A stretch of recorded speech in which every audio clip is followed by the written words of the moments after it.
अस्सलाम वालेकुम नाज़रीन, Salman Sam social media network के साथ आपकी खिदमत में हाजिर हूँ। इस वक्त बहावलपुर जलसा गाह पे मौजूद हैं और जलसा इतना क्राउड आ चुका है कि अब ख़वातीन आपको रोड पर दिखाई देंगी। इनसे बात करते हैं इस जलसे के हवाले से और ख़ान साहब का जो बयानिया है उसके बारे में बात करते हैं कि इतनी मोहब्बत ख़ान साहब से ये क्यों करते हैं। अस्सलाम वालेकुम।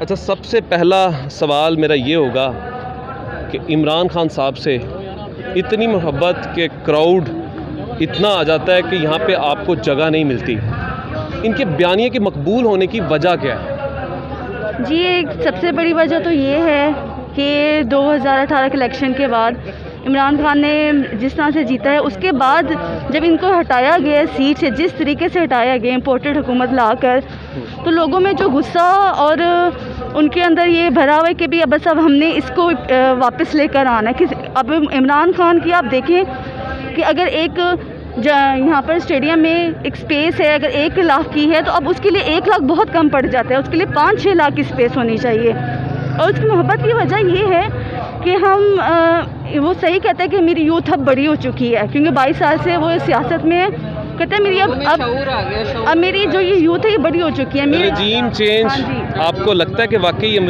इमरान खान साहब को अमेरिका की मदद से यहाँ से निकाला गया है?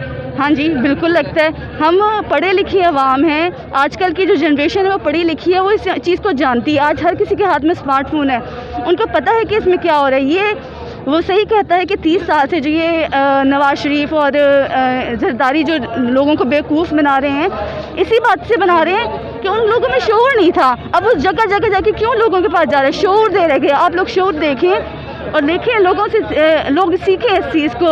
ये जो ये आवाम आज निकली हुई है, क्यों ये चाहती है ये कि अभी हमारे ऊपर जो है एक ऐसा लीडर आके बैठे जो ईमानदार हो, जो इस मुल्क को आके संभाले। क्योंकि अब इन 2-3 महीनों में हम बशीर चीमा साहब को क्या पैगाम देना चाहेंगी? उनके हलके में आके, उनके होम ग्राउंड ये और यजमान में आके वो कर रहे हैं, आखिरी पैगाम उनको क्या देना चाहेंगे? मेरे हस्बैंड जो है खुद बहावलपुर के इंफॉर्मेशन सेक्रेटरी अभी सिलेक्ट हुए हैं माशाल्लाह से। वो खुद भी काफ़ी सारे इस तरह से इंटरव्यूज़ दिए हैं उन्होंने।